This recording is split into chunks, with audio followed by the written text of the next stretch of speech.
welcome to day 2 of Energywork for Immunity.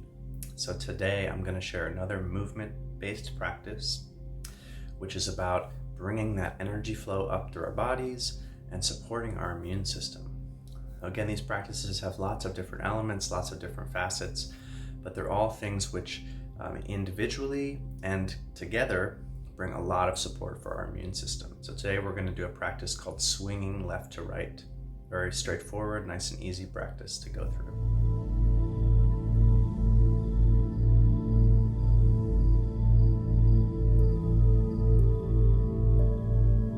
Okay, our swinging left to right practice we're going to do today. So this is a nice simple standing practice. You can also do this one sitting down in more or less the same kind of positioning, which I'll walk you through right now. For standing, just get a neutral, about shoulder width apart.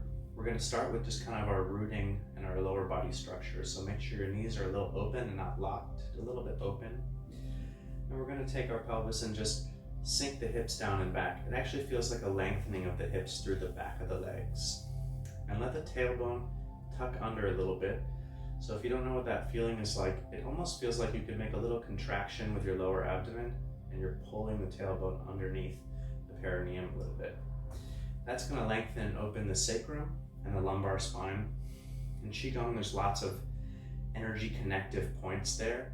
So when we open that lower back area and the sacrum, we're opening up channels which bring health to the liver, the kidneys, the gallbladder, places for processing toxicity, places for producing different chemicals our body needs. So we want to open up those channels. That's one of the reasons this practice is good for immune support.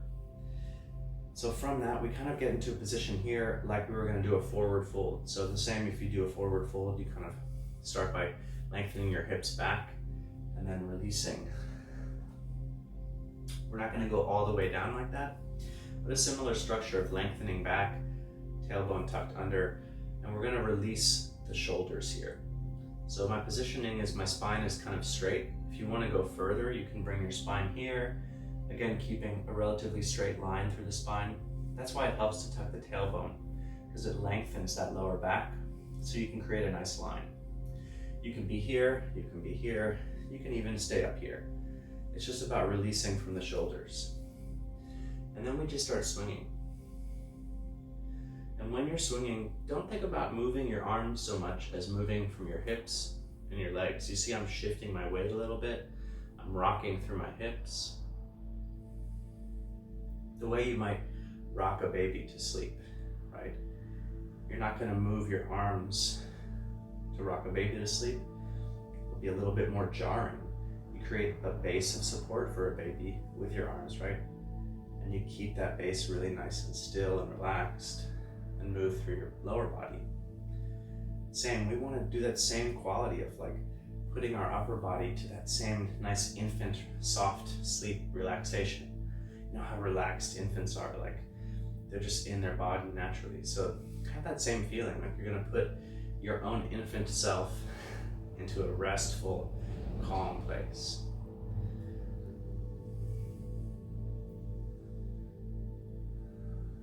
As you're doing this, just be aware of keeping the tailbone tucked a little bit, lengthening that sacrum and lumbar spine. Be aware of your knees not locking, and of moving through the lower body and just letting the shoulders be totally relaxed. If you want to go further, you can kind of bounce through your knees a little bit more to bring some extra momentum. So if we want to swing further, it's not about moving the arms anymore. It's about creating more energy and momentum from the hips and the legs.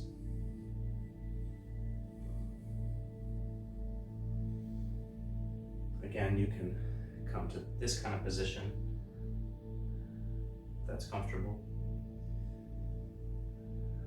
But right about here is fine too. It's really up to you. If you have lots of lower back issues, it may not be comfortable to keep a straight back and bend forward like that. And you don't have to do that. All you have to do is set up your hips and your tailbone in a certain structure, like I said. Hips lengthening, the back of the legs, pelvis tilted back, and the tailbone tucked under.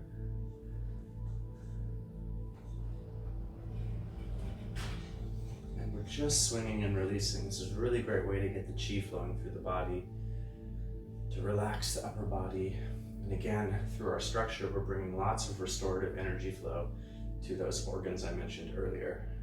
It's a great way for bringing energy and health to the immune system.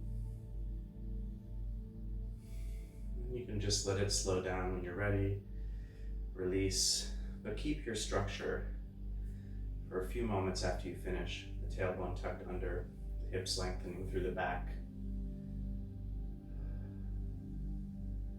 Whenever you're ready, just release the structure, straighten up, and take a moment to feel through your body. As with all of these practices, I invite you to take a slow and gentle transition from this 5-minute little practice of immune boost into whatever else you're going to do next. So don't rush. Notice practice somatic awareness, which is just noticing sensation, flow, temperature, noticing tension and softness. Do that before and after every practice. Take a minute or two to do that.